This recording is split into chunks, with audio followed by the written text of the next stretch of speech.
friends, watch your watch, Standard 6 English textbook, Activity 5. આપણે પેલી ઘડિયાળની વાર્તા સાંભળી, સ્પેરોવાળી, અને એક્ટિવિટી કરી, ખુશીની ક્લોક બનાવવાની. હવે તમારા શિક્ષક 6 વિદ્યાર્થીઓને વર્ગમાં જુદી જુદી જગ્યાએ ઊભા રાખશે અને દરેક પાસે એક એક ઘડિયાળનું ચિત્ર આપવાનું છે હાથમાં, અને તે દરેક પાસે જાઓ અને તે દરેક ઘડિયાળનો સમય નોંધવાનો છે. આ પ્રવૃત્તિ આ રીતે કરવાની છે. જો વેરી ઇન્ટરેસ્ટિંગ. ચાલો આપણે પણ ઘડિયાળમાં સમય જોતા ઇંગ્લિશમાં શીખીએ. તમને ઘડિયાળમાં સમય જોતા તો આવડે જ છે મિત્રો, પણ આપણે ઇંગ્લિશમાં શીખવાનું છે. It is 8:30.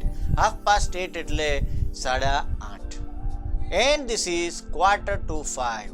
અને આ 4:45 છે. તો 8:30 એન્ડ 4:45. 4:25. 2 આવે એટલે બાકી, પોણો કલાક બાકી છે 5માં. 8:30 એટલે 8:30 થઈ. 10:15, 10 વાગીને બીજી 15 મિનિટ જતી રહી. 3 o'clock, 3 વાગ્યા. 20 to 7 અને 7:20 છે. અને past 11 એટલે કેટલા past 11 થાય? યસ, 10 past 11 થાય. 10 મિનિટ જતી રહી છે 11 વાગીને. ઓકે, સો 20 to 7 એટલે 7:20 મિનિટની લગભગ વાર છે.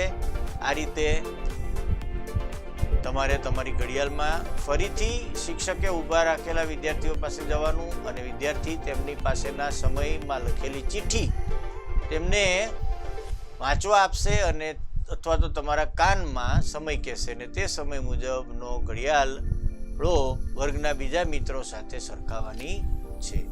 એટલે કે એ લોકોએ પણ ઘડિયાળને મેળવવાની છે. આવી ઘણી બધી પ્રવૃત્તિ કરી શકાય.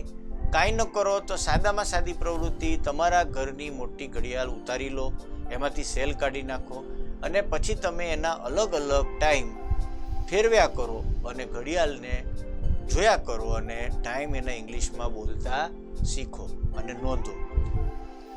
ડિજિટલ વોચના જમાનામાં ક્લોકમાં જોતા આવડવું પણ જરૂરી છે.